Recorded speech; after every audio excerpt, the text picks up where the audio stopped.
Like I have one, but it'll be. We're live. Alrighty. Good afternoon. Good afternoon. Good afternoon.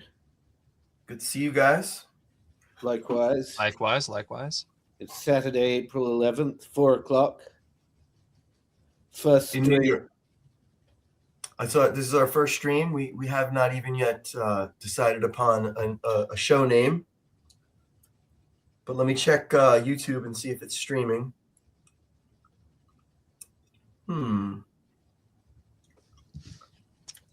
Send that out to Gabriel. We're only an hour late. It's okay. No, it's great. Better late than never. Only an hour to solve all the technical difficulties until we run across the next one. No, we'll get better and better at these, I'm sure.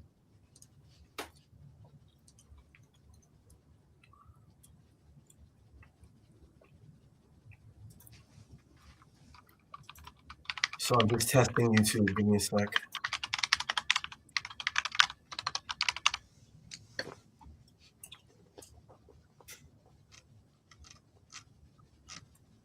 All right. So there, looks like it's working. I'm going to send you guys the link. What's that? I'm sending you guys the YouTube link.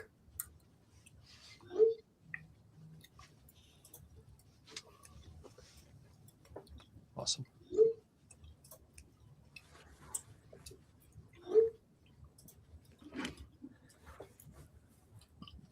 It's pretty funny. Live on YouTube. Can you imagine if we could just go around saying live on CNN or live on MSNBC or whatever? Yeah. Asking a couple questions like, "Hey, does this work? Is this how's my makeup look, Mark?"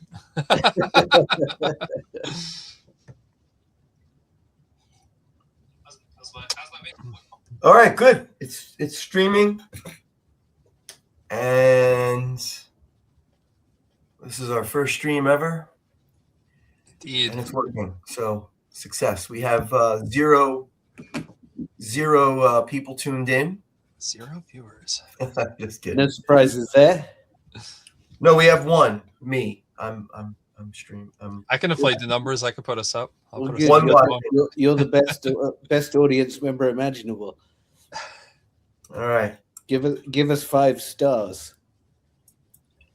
Hit the like and subscribe button to Wake Up Pod, which probably will change. Yes.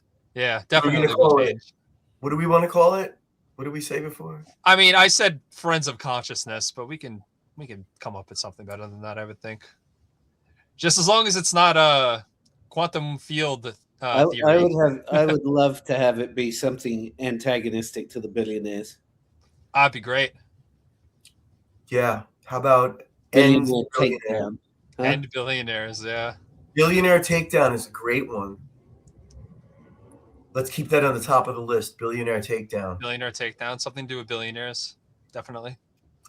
In fact, that should lead us into the first topic of discussion for today, which is the billionaires. Isn't it, Mark? Sure. We can talk about the billionaires. Yeah, let's do it. And I think they need to be put in context first. Please There do. are about 1,000 of them in the United States. I think there's about 2,500 of them across the planet. So as with everything else, we have the greatest concentration. Not quite everything else, but it happens that way frequently. And collectively, our billionaires are probably worth the tune of $3 trillion, something like that. Maybe a So bit the 1,000 billionaires that are in the United States collectively have a wealth sum of $3 trillion. I think that's correct. Yeah. Mm-hmm. I can do the math on it at another stage. And the greatest concentration of billionaires in the United States and in the world is in the place that we call home, the greatest city on the planet, New York. We have, I think it's 120 billionaires in New York. The richest of whom is Michael Bloomberg. So there's approximately more wealth in New York than the bottom half of the entirety of humanity, you're saying? No. There is a figure like that. I'm not sure exactly what the statistic is, but it's like 100 people. It's a very small group of billionaires that own more wealth than the bottom half of all of humanity, of the 8 billion of us. Yeah. In America, the richest 3 billionaires own more than the bottom 50% of America combined. So 3 people own more wealth than 165 million people. Americans. Yeah. So 3 American billionaires have the equivalent wealth of 160 million plus Americans. Correct. Because Americans are probably per capita more wealthy than even other countries. So yeah, most. If you were to factor, that contrast to the rest of the world, it would be even more significant. Yeah. Right. Okay. Well, we're kind of referring to data that we don't have a particular source on that we could verify at the moment, but I think we all generally accept the premise that there's a huge inequality gap between the concentration of wealth at the very top and the non-existent wealth at the bottom, for sure. The wealth inequality, I know for a fact, is more staggering and great to a greater degree than it was in the Gilded Age, even pre-1929. Yep, it's higher now. The gap. Yeah, and one of the really interesting things about it is, you guys know who the Rand Corporation is, right? This is the great strategic. This is the ultimate in American think tanks when it comes to both domestic and foreign policy. And the Rand Corporation put out a report. It's about a year ago now. And the report concluded that between 1974 and 2023, the billionaires had stolen $79 trillion from us. What does that mean, stolen? It's a fair question. That's my characterization of it. But there'd been an upward transfer of wealth from the bottom 90% to the top 10% of $79 trillion since 1974. And the billionaires are obviously not the top 10%. They're the top 0.001% or something like that. Correct. And they obviously take the lion's share. They need a group of people just below them to make it look like they haven't taken everything, but in reality they have. And they've spent it on wars, they spend it on COVID response, they spend it on bailing out the banks, all ways of making themselves richer.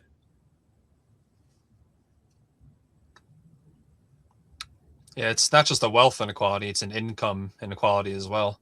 When you have just a small handful of people owning everything and being entitled to those revenue streams, people not owning their homes, as they don't even want us doing anymore.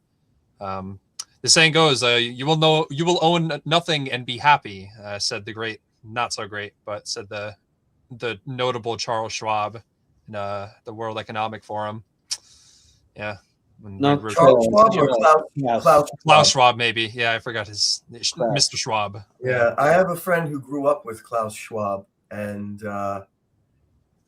he said he's not a very good person. Well, if he was, he wouldn't have the job. So. Well, and maybe it's not coincidence that the World Economic Forum was founded, I think, in 1971. Really? 3 years before that Rand study happened. Yeah, I think we ought to do a long another topic. Should be not today, but we could do a whole topic on what happened in the early 1970s and late 60s, because you can trace all of our income inequality, all of the disasters, back to that period of time. When was That would be good. go ahead, Tim. I think any sufficient, substantial information that helps to establish the premise that we're arguing for and against is helpful, because we don't want to just sound like lefty, emotional people who are just against the rich. This should have some real weight and substance to it. We should be able to point to studies and data. For example, there's, I believe, an economic term called what is it? Stagflation. Well, it's equated to your buying power. What do they call it? It's the living wage. Parity. The living wage, or man, what I forget the technical term, but it's what economists use to determine how much buying power your income has. So if I make $10,000 a year, and in 1970, and I buy a loaf of bread for $1, and in 1980 I'm making $15,000, but a loaf of bread is $2, I've lost buying power. Yeah, except that's not the way it went, technically. In 1970 and 1980, you were making $10,000, and bread went up to $1.50. Did listen to the math that I'm saying, though? I'm paying $1 in 1970, and I'm making $10,000 a year. And then you're saying in 1980, I'm still making $10,000. Correct. Right? Okay, I was saying I'm making... I meant to say I'm making $15,000, but a loaf of bread went up to $2. But in reality, the wage was stagnant. I mean, since 1970, the wage has been pretty much stagnant. No growth in real wages. Everything was going. Real wages. No, it's gone down since 1971. Is my point, Mark. There's also remained stagnant. It's gone down. That's why we went from a society in the 1960s that was able to, where a blue-collar worker could own a home, buy a new car every 5 years, and send his 3 kids to college, and the spouse stayed home and raised the children. Today, you can have 2 working-class professionals, or I should say 2 professionals, and almost not be able to make ends meet. But by the numbers, that's not because the wage went down. That's because everything got more expensive. Yes, that's what I'm saying. That prices get higher. Yeah. It may seem like you're making more money, but actually you have less buying power. And so even so, it doesn't even seem like you're making more money because the curve is almost flat. No, it's worse than flat, is what I'm saying, Mark, is it's gone down. The buying power, if I was making $10,000 in 1970 and a loaf of bread cost $1, in 1980 it cost $2. Let's say in 2000 it cost $3. I should be making $30,000 to stay even. But you're not. You're still making 10,000 or 20. So the prices keep going up, and my income may go up, but it's not going up at the same rate. So therefore, I'm losing buying power over time. And since the early 1970s, I meant by it being flat. The wages are flat. Well, the wages might be going up because inflation is going up, but they're not going up at the same rate. Really, they're going up nominally, but they're not going up in purchasing power. Right. And so therefore, if you look at the real wage data, the buying power of Americans has gone down. There's been a transfer of wealth, is what I'm saying, Mark. I'm looking at that. There's evidence in economic data that people are making less money relative to the things that they need to buy. Without doubt. And that part of the myth of America is this coincidence in timing after World War II, where we emerged undestroyed, right? Because we were protected by 2 oceans. And, we emerged basically a superpower who then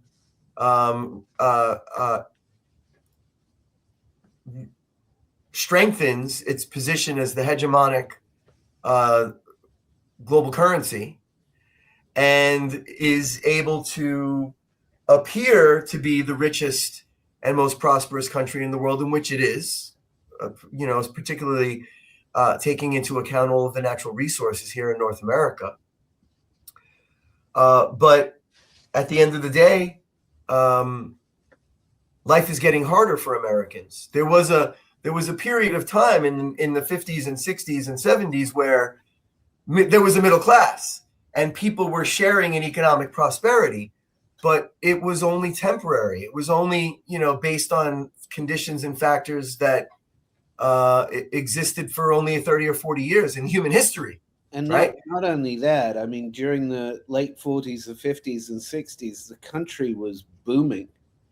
When the middle class was strong, so much was going on, the amount of innovation, we were growing, we were developing, we were spreading our message around the world. We were powerful, truly powerful.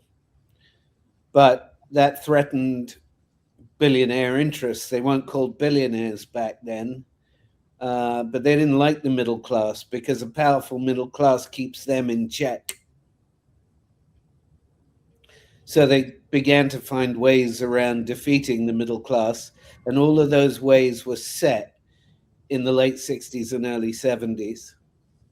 You should look up that the study by Rand Corporation. If you just put in, and I'm only saying you should do it because I'm scared to play around with technology at this stage.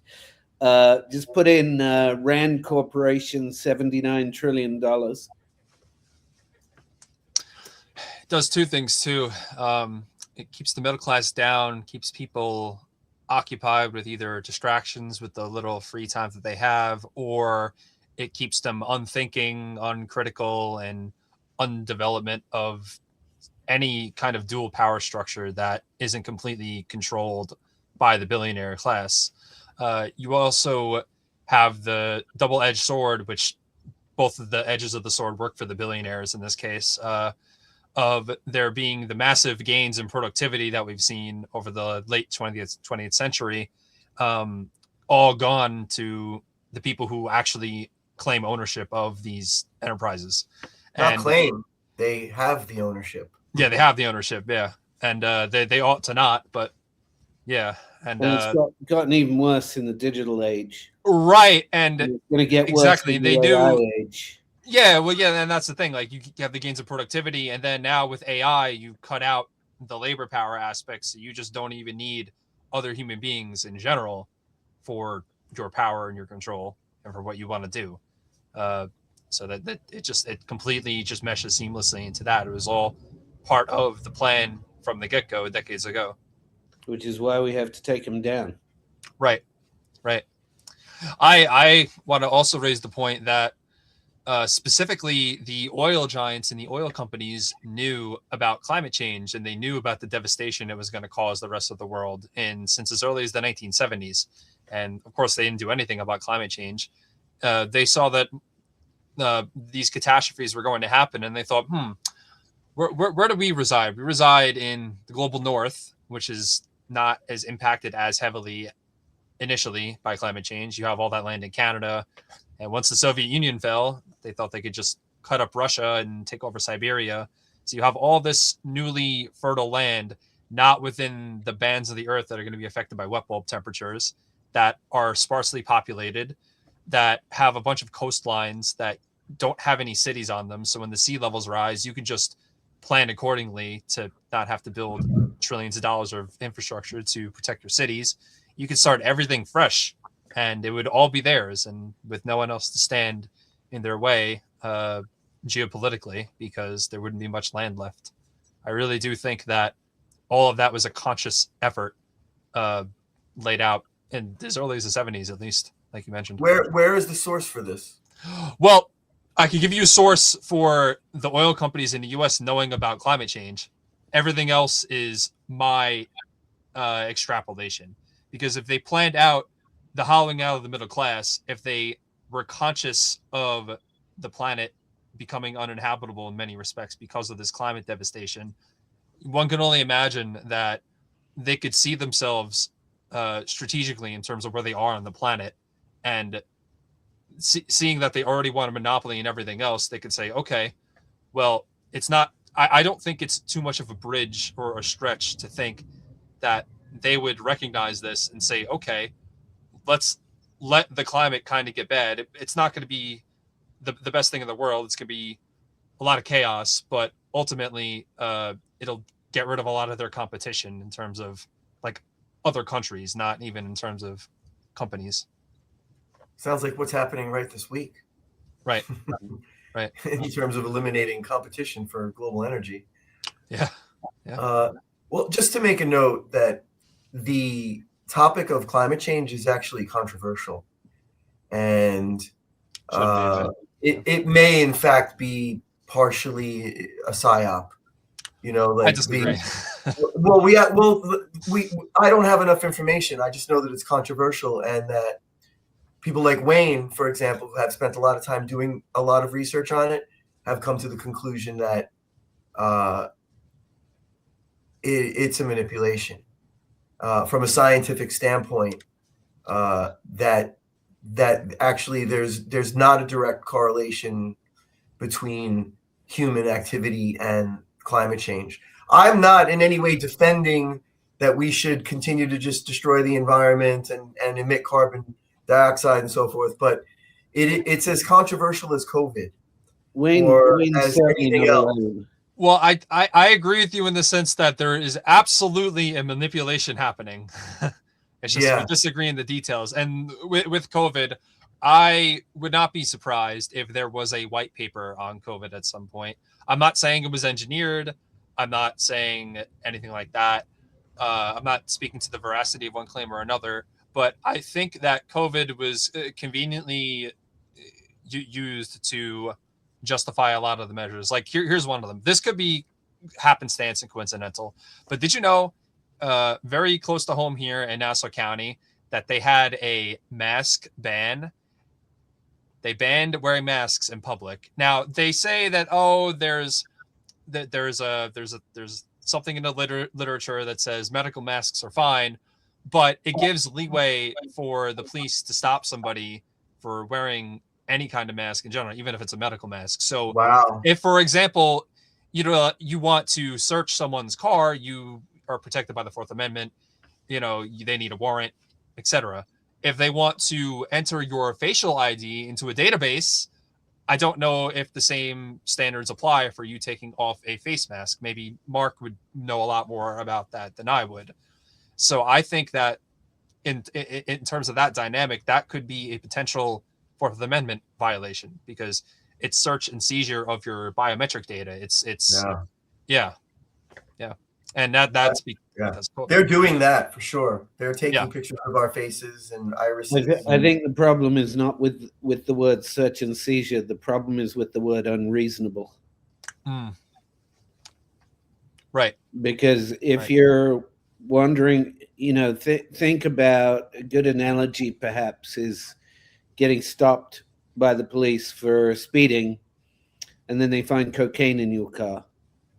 Well, they're allowed to use that because it's not an unreasonable search and seizure. Think about them being able to go through your trash. They're allowed to do that on the theory. I don't necessarily buy the theory, but on the theory that what you throw in your trash is now public because you've thrown it out of the confines of your home, and so anybody can search through it and get it, including the police. And so with your face, you wander through life every day with everybody able to see your face, and you wander through life with cameras everywhere now.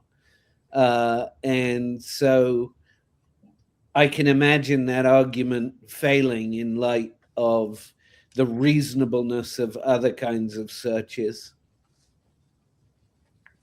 But somebody's going to make it one day. I'm certain of that.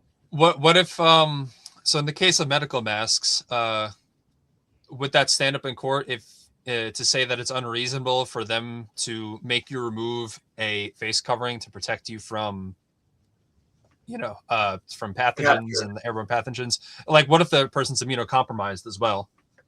Which honestly, I'd argue to a certain extent, if you've had COVID, Well, you are immunocompromised to the some police degree. only get to search and seize, and removing the mask would be a seizure. They only get to search and seize if they've got probable cause to believe you've committed a crime. So that if you're wearing a mask wandering down the street, the police can't just come up to you and take your mask off for no reason. But if they see a guy wearing a Mets baseball cap and a yellow shirt and a black jacket and white sneakers, and that matches the description of somebody else, somebody who's just committed a crime, and the person matching the description just happens to be wearing a mask, the police would be able to take that mask off. Yeah. That makes sense.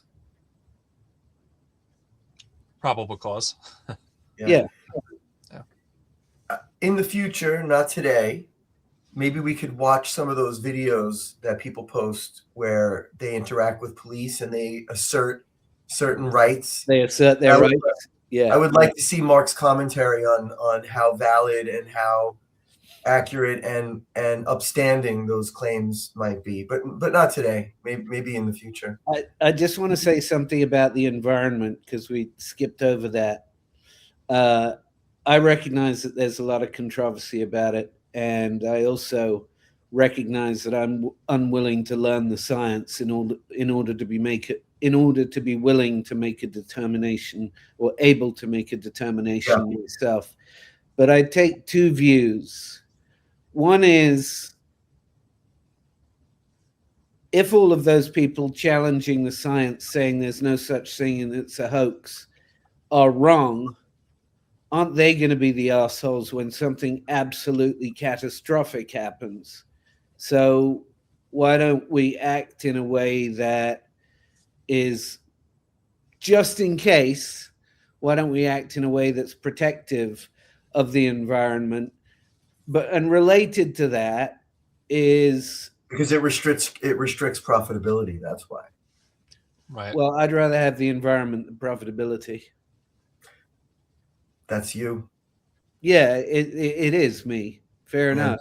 But I think that's going to be everybody when it comes to choosing whether you want to be alive or dead. Yeah. If there's a tidal wave coming. But the second part that I find interesting that seems to gloss over people is that there is another way to care for the environment, which is to make sure that we have clean water, clean air, make sure that we've got plenty of forest, make sure that we get out in nature more so as we understand these things intuitively. And that by itself, I think, would take care of any environmental problems we have. I agree. Make people go out there and appreciate it and to see if we'd lose it. And how sad it would be. But it's also, I think people really need to be shown that if we don't have the natural world, it's more so that, oh, you won't be able to take your kids to go see the whales or to go out camping, but you'll have like civilizational collapse, like mass famines. I know that Tim mentioned the tidal wave. Here's a good example. So I'm not a scientist, but I've seen reports by scientists that said if part of the Antarctic ice sheet cracks off, I think it's the West Antarctic ice sheet, if that cracks off and melts into the ocean, you're talking about an instantaneous sea level rise of 3 meters, which is around like 10 feet. So every major coastal city is completely inundated. You're talking hundreds of millions of people that are overnight without a home or a place to work or live. So absolutely catastrophic. That's just one of them. But the people who are arguing that the whole anthropomorphic climate change is a hoax would probably say, yeah, you're right. That will happen, but there's nothing we can do about it, and there's nothing we did to encourage it. It's just another one of those catastrophic moments that comes every X 10,000s of years. Mm-hmm. Fair point. Yeah.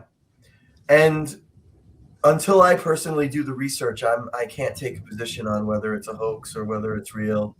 I mean, I believe that, when Al Gore came out with his movie, Inconvenient Truth, it seemed to contain some signs that made sense, but I've yet to do a real diligent, in-depth analysis.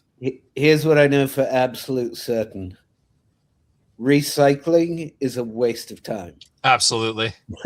Absolutely correct. Yes.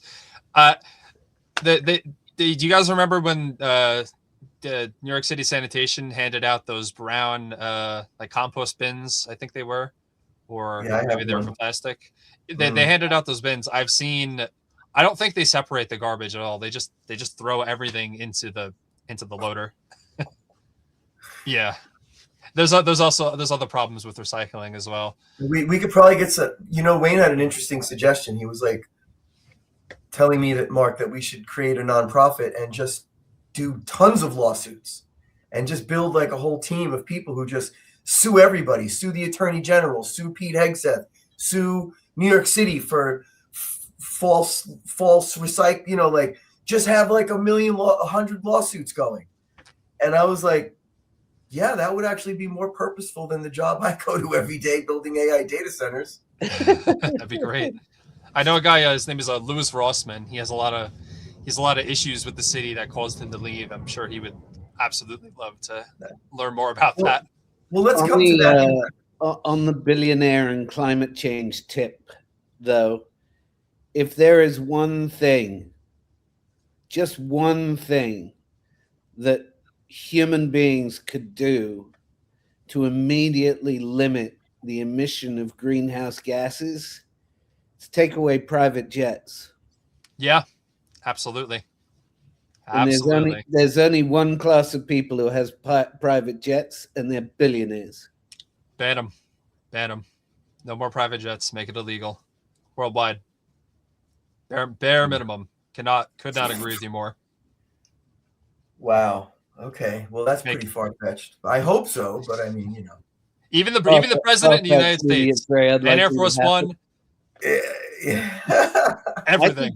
I think that's the easiest of the demands to get to happen, because everybody Victor's age and younger is convinced that climate change is a real thing. And for the record, I know it is. I appreciate. Yeah, right. Well, that's yeah. There's the climate is changing. Is definitely changing. Is it anthropomorphic or not? Yeah. I wanted to say too, like it's very. I appreciate your skepticism, because everybody should do that. I'm not being a skeptic. I'm just saying I will not take a position and then embarrass ourselves down the road. Like, I'm not jumping on the bandwagon until This is my point. I'm unwilling to do that research as well. I'm unwilling to learn whether, for me, I believe it or not. And therefore, I'm going to believe it's real, because what an asshole I look like if I got it wrong. It certainly doesn't hurt anything except profitability if we act as if humanity is having an impact on the climate. I mean, it can only serve the environment and ultimately life itself, which is, I think, compromised every day by the stress and impetus that's put on us to be profitable all the time. And, you could trace this ultimately back to the financial system that is currently the dominant system in the world. And I think its dominance is also probably a great reason why we're seeing an uptick in conflict and war. It's not just about the Middle East. It's about the rise of China, and it's about the money. It ultimately boils down to profitability and money. Well, and ultimately it boils down to the billionaires. Right. And the reason I say that is because they recognize how precarious every day that they exist in that capacity. their position becomes more and more and more and more precarious. So they need a war to take our minds off it. They need a war to shove us all off to war. Oh yeah, Oh yeah, for 100%. Yes, yes. for hundreds of Well, years. uh, it. Let's pick a place to start. I've myself have become a plaintiff in a lawsuit against the New York Times. I'm suing them for malpractice, business malpractice, for having been complicit in propaganda and intentionally disguising their journalism as news when in fact it's an Israel first propaganda psyop to prevent the American people from actually getting the truth about a situation. And Mark is in fact the lawyer that is what's the technical term? Representing you. Representing me in this case. So Mark, could you bring on screen the complaint and say a little bit about what we're doing there? Sure. Because this is, to me, this is like something we can tangibly do. I mean, what are we going to do to get the billionaires to give up their private jets? We need a law, right? Well, that means we're going to need popular opinion to recognize the illness, Did that work? the social illnesses that are plaguing our society. And to do that, I think we need to get back control of the media. And to do that, we need to hold them accountable, because it's not just the New York Times, which is a propaganda outlet. It's pretty much all of the corporate news. And even parts of the independent media are now being hijacked. We know that Israel was paying influencers $7,000 per post. I don't know if that's still going on, but I mean, this is clearly state-sponsored propaganda. And so if we're going to have a chance at opening the American public's mind to re-examine a lot of the assumptions that we've made about what makes this country great, and recognize that some of these ideas are actually manipulations of our consciousness to keep those billionaires in power, I think we need the media to do that. So I think it's really important that we start somewhere. And this lawsuit, for me, is at least something that I, as a private citizen with no platform and no social power in society, I'm not rich, I'm not famous, I'm just a working class guy who has to work for a living to pay his bills. But I certain and as a man, and I'm proud to say, as a man who prides himself on having character and integrity and strength, I could not help but to be spiritually, emotionally, and psychically damaged by looking at independent media and direct sources in Palestine and in the Middle East, and seeing mass murder and slaughter and war crimes occurring every single day. And then having the New York Times telling me it's not a genocide. Having most American news outlets hiding and being usurped by an Israel first agenda is one of the greatest travesties of my lifetime. Because it's basically the media is telling you, don't believe your lie, don't believe what you see. Don't believe what's right in front of your face. No, we're not mass murdering children. Those children are terrorists. And no, there's no agenda to move them out of the area so we can take it over. We're just defending ourselves. Anyway, with that, Mark, why don't you take us through, not in detail, but maybe, at a high level, what this case is and how you see it. So a lot of people listening to this are going to say, well, how on earth do you sue a news organization for lying? Because news organizations lie all the time. We all know that these news organizations perpetrate propaganda, and nobody's ever sued them for that before. So why, Tim Murphy, do you think that you're able to sue them? And the answer to that is that I think for the first time that I'm aware of, and maybe for the first time ever, a memorandum leaked from the New York Times to The Intercept in April 2024. And that memorandum, which was written by two high-ups at the New York Times, told the writers at the New York Times, I hesitate to call them journalists, particularly in light of this memorandum, but it literally told the writers what to write. It's called the Gaza Memo in the complaint. And the Gaza Memo prohibited the use of the word genocide, except in very, very, very, very tight circumstances. And if you forbid the use of the word genocide in every place except for one, that is almost a blanket prohibition, but certainly a prohibition. The memo also similarly restricted use of the phrases ethnic cleansing and refugee camps and occupied territory, all of which are, of course, essential to understanding where October 7th, 2023 came from. It is not something that just happened in a vacuum, rather like September 11th, 2001 didn't happen in a vacuum.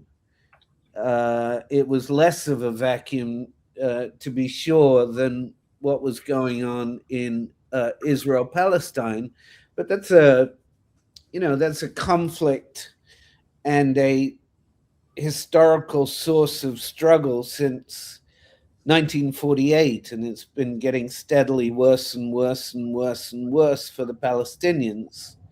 And October 7th can't be understood without that context. And it was deliberately hidden from us. We all found out pretty quickly that there was a lot more history to that, and that it wasn't just some sudden rage of lunacy. That's part of why, in order to portray that sudden rage of lunacy was why they had to make up those stories about 40 beheaded babies and, babies hanging from clotheslines and, those foul stories about breasts being cut off and played with like soccer balls. I mean, just these absolutely disgusting fantasies that were given to us like they were fact, very shortly after October 7th. Anyway, we had to know that context. And by stripping this language out of any discussion of October 7th or the Israeli conduct after October 7th, it just makes it seem like these Palestinians are a bunch of lunatics, and all they want to do is behave like lunatics. And that's that. So anyway, this memo prohibiting this language is what gives rise to the possibility for this lawsuit, because they basically put in writing that they are not telling the truth.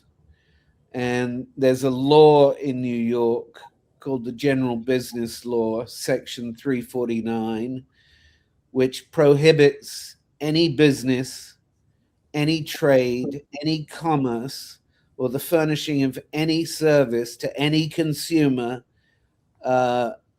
prohibits any of those categories from using deceptive acts and practices.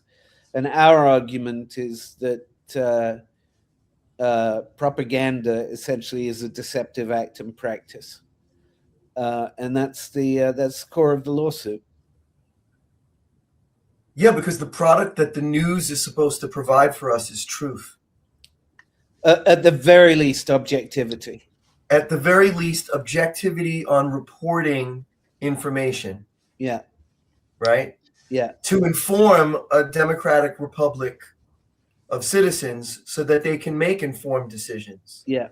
So that the society and the democratic republic can function healthfully. Yeah.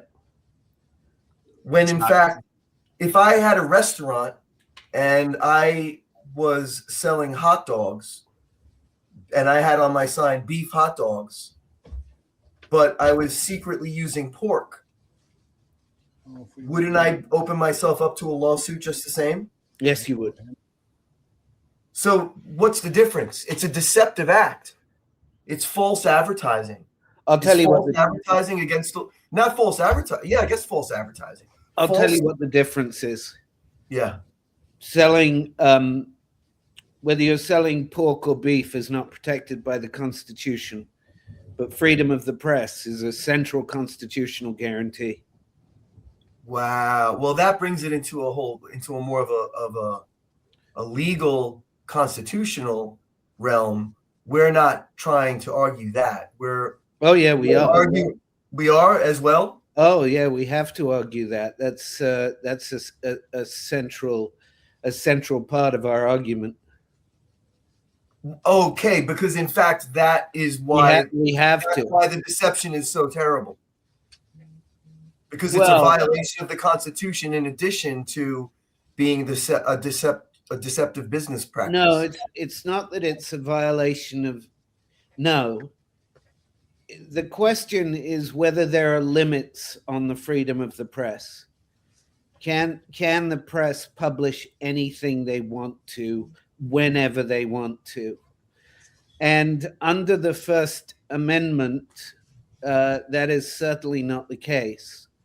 But the New York State Constitution is much broader than the federal Constitution. And this is something that the public does not know or understand, and they should, on every level. The state Constitution provides broader rights than the federal Constitution. And even lawyers very rarely rely on the state Constitution. But the state Constitution says that, yeah, you have freedom of the press unless you abuse that right, which the federal Constitution doesn't have. It doesn't have that language about the abuse of the right. And so I'll be arguing that propaganda is an abuse of the right of freedom of the press. That lying by framing an omission is abuse. Exactly. Yeah. And I couldn't make the argument without that memorandum, because without that memorandum, everybody gets to say, I don't know, we were just saying it our way. That was just our opinion. Well, here, no, it's not. You had to write those things. Yes. Yep. Yes. Well, it feels like a snowball's chance in hell, but it does feel like that. If we don't make the effort, watch the snowball win.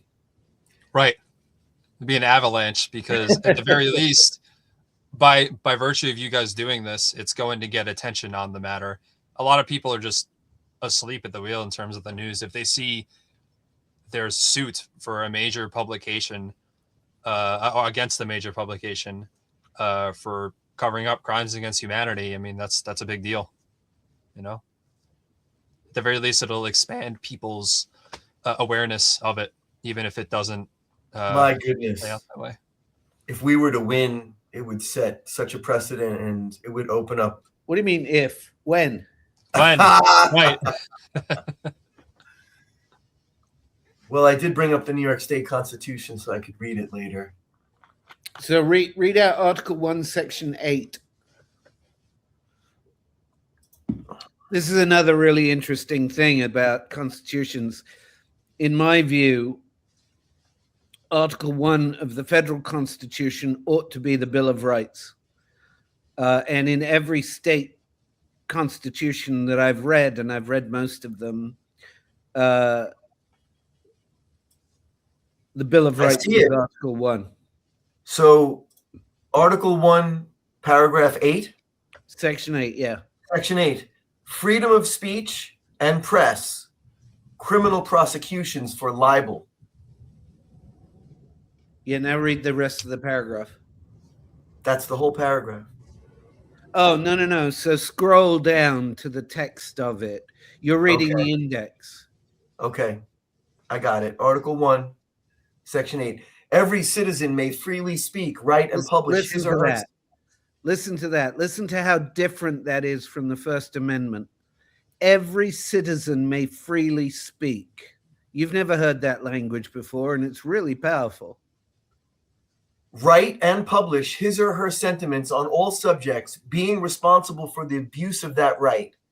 And no law shall be passed to restrain or abridge the liberty of speech or of the press. In all criminal prosecutions or indictments for libels. Forget the rest. The rest of it's irrelevant now. It's about libel. That's different than what we're worried about. Okay. Yeah. So, but it also says the same applies for freedom of the press. So the New York Times can say whatever they want. Yeah, that's what I was talking about, freedom of the press. But they can't say whatever they want because they've got to be responsible for the abuse of that right. Oh, I see. Every citizen may speak freely, being responsible for the abuse of that right. Yep. Every citizen, what is it? Every citizen may speak freely, write, publish his or her sentiments on all subjects, being responsible for the abuse of that right. Yeah. So you can't shout fire in a crowded movie theater. Well, I don't know. The Supreme Court says that. I'm not sure I think that's correct, but that's a different discussion. So tell us, because most people only have really ever related to or heard of the Bill of Rights and the federal Constitution. I think a lot of Americans don't even know that their citizenship is granted through their state. I'm so excited to ask the question. Therefore, the primary laws within a state that apply are state-based, and there is a constitution that is really that's our go-to as citizens of the state is the state constitution. That the federal constitution is inferior to the state constitution, is it not? 100%, 100%, and nobody understands that. The federal constitution was expressly designed to be of limited jurisdiction. Everything, according to the 10th Amendment, everything not expressly in the federal constitution is left to the states. So, for example, there is not a word, not a single word in the federal constitution about voting. So the federal government should have nothing whatsoever to do with voting. There's not a single word in the Constitution about police. Therefore, the FBI is completely unconstitutional. The Department of Homeland Security, completely unconstitutional. On top of it, with the Federal Bill of Rights, Amendments 1 through 10, are an absolute baseline of individual rights. The really robust, or it used to be that the really robust protections of our rights were in the individual state constitutions. And so, yeah, we ought to be looking to the state constitution. I mean, think of that. Every citizen may freely speak, write, and publish. That's so much broader than Congress shall make no law abridging the freedom of speech or the press. right? It's got real teeth to it in the state constitution. So then, is the federal constitution there for when the state constitution isn't sufficient enough to express or articulate the law? No, Why? it's to provide a guarantee that no state can go beneath the federal constitution. Oh, okay. So if a state is violating its own law, got it. Okay, so it's saying that the state can provide more protections and rights, yeah, but at bare minimum, as a resident of any state who has then contracted to be a part of the United States of America, the federal constitution guarantees a bare minimum of rights. But it's really the state constitution that grants us our initial rights. Yeah. Yeah, because think about it. The state constitutions existed before the federal constitution. It's true. Also, how I came to understand it from an activist attorney many years ago who practiced both at the federal and state level was he was a constitutional lawyer. He informed us that prior to perhaps the 20th century, when a person was born as a human being, the family would document that birth in a Bible or in some type of not formal documentation. You know, like let's say if you were Jewish, maybe you'd write their name down in your Torah, but that you would document the birth of a human being. There was no question because there's the baby, right? It exists. You can't argue against the nature of reality. And then I believe in hospitals they issue a certificate of natural birth. But then what you do is you take that birth certificate of natural birth to the county, and then they reissue you a different kind of birth certificate that basically draws that entity into conformity with the with turning you into a U.S. person, which now subjects you to the jurisdiction of federal law, as opposed to common law. Mark, does that make any sense what I'm talking about? Not to me, but I know who you're talking about, and I know what you're talking about. I just haven't done the research. Okay, yeah. Well, let's return to that another day because I don't have my finger on the pulse of that. I'm going from like 20 years old. I also know that if you talk to Black people, they'll tell you that, 80, 90 years ago, they were not issued birth certificates, and they saw that as a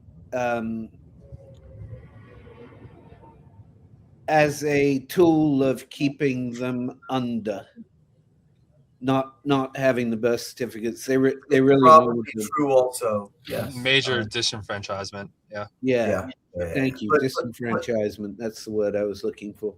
We can come back to this topic after we've done a little bit more research on the claim that I'm making. But what we do understand and are in alignment with is that fundamentally a citizen, a person, is a citizen of their state foremost. And it is because they're a citizen of their state that they are then a citizen of the United States. That's correct. And so it is the state law that we turn to first. Well, remember where they destroyed state law. What does states' rights mean? Oh, slavery. Yeah. That's right. Yeah. That's right. States' rights were ripped away in slavery. Sorry, they were ripped away in the Revolutionary War and subsequently, the Civil War. Even up until the 1960s, the 1980s, the 2000s, states' rights had a real ring to it. Oh no, if you're promoting states' rights, then you're pro-slavery. Right. And actually, you're just correct. So without going off onto a topic again that we really do need to do some research on, I'm also of the understanding that when the South walked out of the Congress and seceded from the Union, it rendered the Union invalid. It rendered Well, the it never contract. succeeded. It tried to. Or Oh, it they never threatened to. successfully seceded. But okay, well, let's come back to this because I've heard that Lincoln then needed to bring the Congress under session under martial law, and that the U.S. was incorporated as a corporate entity to sustain during the Civil War, and that we've never actually reasserted the original constitutional republic We haven't. That's because of states' since rights. that time. Yeah. And a lot of the executive powers also come from Lincoln having needed them and having issued martial law, and that these executive powers were never revoked. We can get into They a discussion. remain in place now, and it was never intended for the president to have these powers. Well, we can get into a discussion of this too at some point, but Dick Cheney, William Rehnquist, and Antonin Scalia had an enormous amount to do with the vastness of executive power right now. They basically architected it, and guess what? They architected it around the same time in the late 60s, early 70s. These people should be Sent to jail. sent to jail for treason. Yeah. You'll have a tough time doing it with Dick Cheney, but they're dismantling the Constitution. Victor,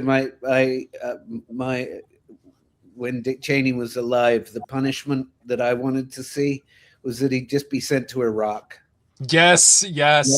Let them do what they want with him. If they kill him, fine. If they do something else with him, fine.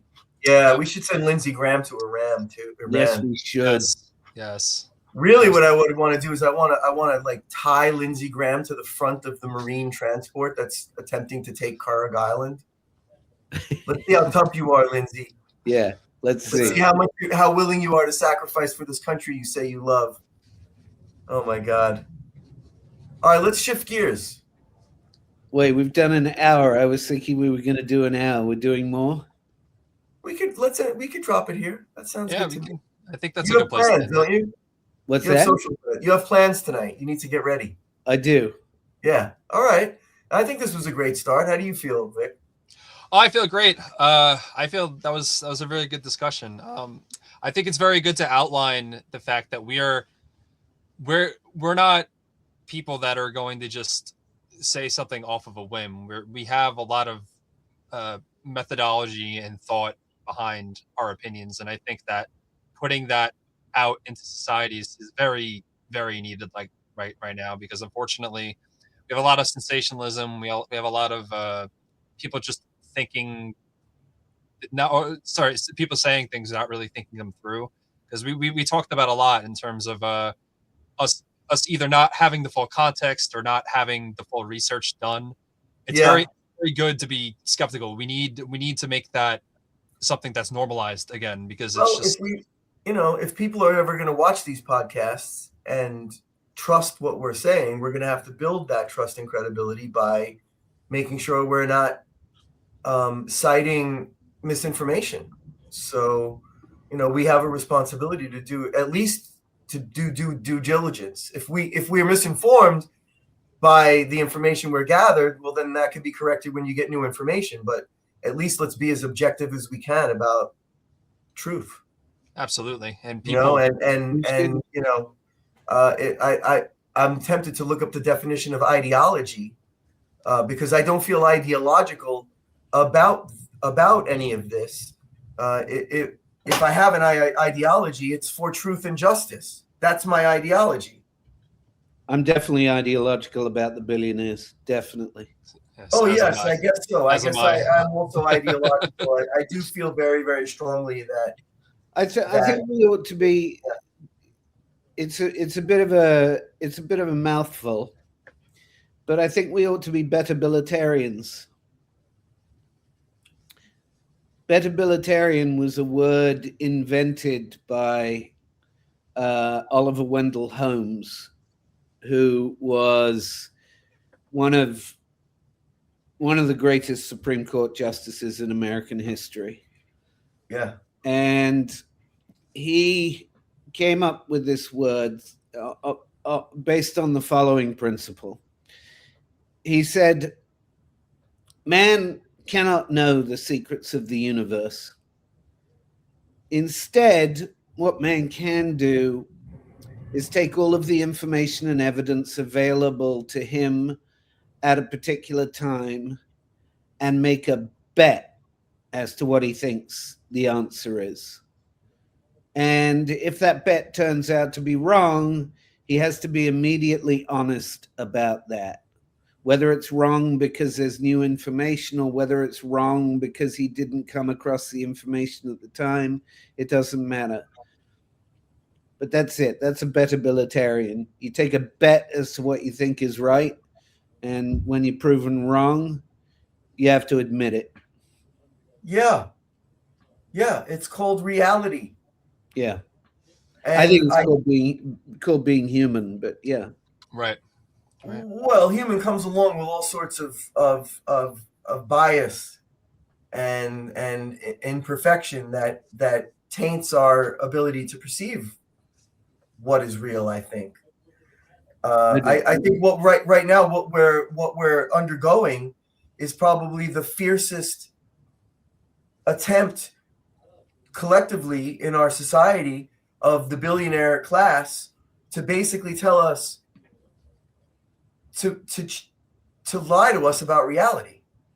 I think this whole game basically boils down to, I mean, if you look at the whole Zionist ideology, it's basically saying, no, that never happened. This is really the story.